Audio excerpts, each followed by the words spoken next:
présente Ilos de Marion Brunet. Lu par Alice de Ferrand.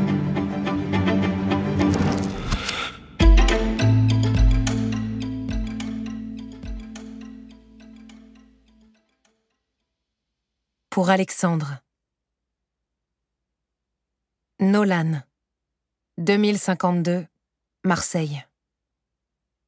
Au début de cette histoire, il y a Nolan. Le chagrin de Nolan, sa terreur, son immense courage.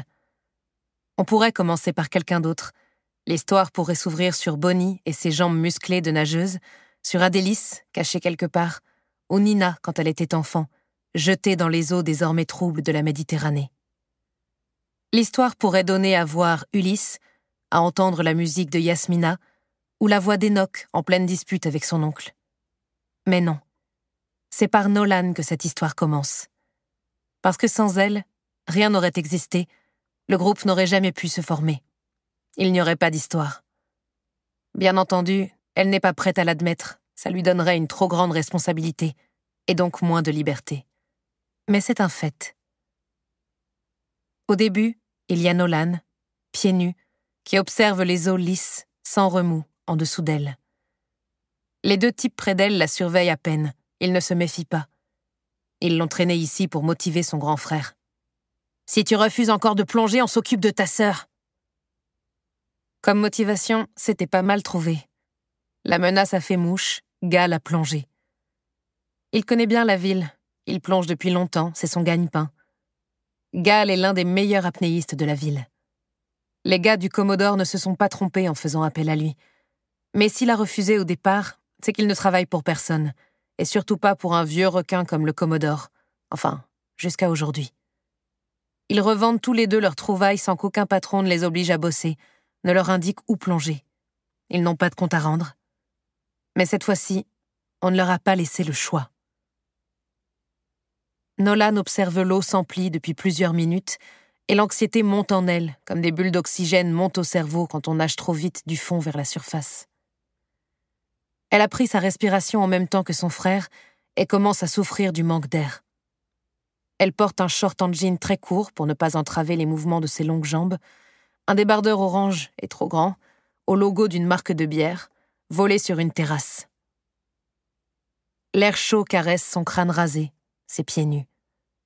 Elle est d'une beauté à couper le souffle, brune et lisse, tout en jambes et en nervosité. Ses yeux d'un gris perlé lui offrent un regard dont tout le monde se souvient. Un des types du Commodore garde ses vieilles baskets dans un sac. Personne ne songerait à fuir pieds nus dans la dédale de la ville, pas même elle, plus rapide et vive qu'une anguille. Son cœur bat de plus en plus vite, de plus en plus fort, jusqu'au sang qui cogne dans sa poitrine, et ça dure encore sous le soleil, jusqu'à ce que Nolan craque, respire un grand coup, halète un peu. Des larmes se forment au coin de ses yeux, parce que l'idée se forme au creux de sa tête. Son frère est mort. On dit qu'il est le meilleur apnéiste de la ville, mais elle sait qu'à quelques secondes près, elle le surpasse. Alors, si elle a manqué d'air, immobile, il y a peu de chances pour qu'il s'en tire. Les types n'ont pas encore compris, eux. Nolan caresse un instant l'espoir que Gal ait émergé plus loin, mais elle connaît ce trou au pied de l'immeuble des premières vagues, qui tire son nom du premier tsunami marseillais, il y a une trentaine d'années. C'est un spot difficile, par lequel on accède directement aux caves de l'immeuble, mais qui ne dispose d'aucune sortie. Trop étroit pour y plonger avec une bouteille. Pour atteindre les caves, il faut nager plusieurs minutes dans une eau saumâtre, noire, et surtout, un courant violent balaie le fond à intervalles réguliers mais sans logique. Il est difficile de s'y orienter ou de faire demi-tour. Plusieurs apnéistes sont morts ici. Leurs corps sont remontés comme des bouchons, bleus et gonflés, ou sont restés coincés plus bas. La perspective de croiser le cadavre de l'un d'entre eux n'incite pas à tenter sa chance. « Merde, il remonte pas !» C'est le blond au tatouage de crabe sur le bras qui a parlé. L'autre jette un œil agressif à Nolan, comme si elle était responsable de l'échec de son frère. Les lèvres de la jeune fille remuent à peine. Il est mort. Sa voix éraillée, presque masculine, les surprend tous les deux. La façon dont elle a énoncé cette vérité-là les laisse un peu ahuris. Au bout du bras tatoué se balance le sac avec les baskets de Nolan à l'intérieur. C'est un sac plastique avec le logo d'un magasin de matériel de jardin, vert sur fond blanc. On se demande bien qui achète encore du matériel de jardin dans cette ville. Et il n'y a plus de jardin.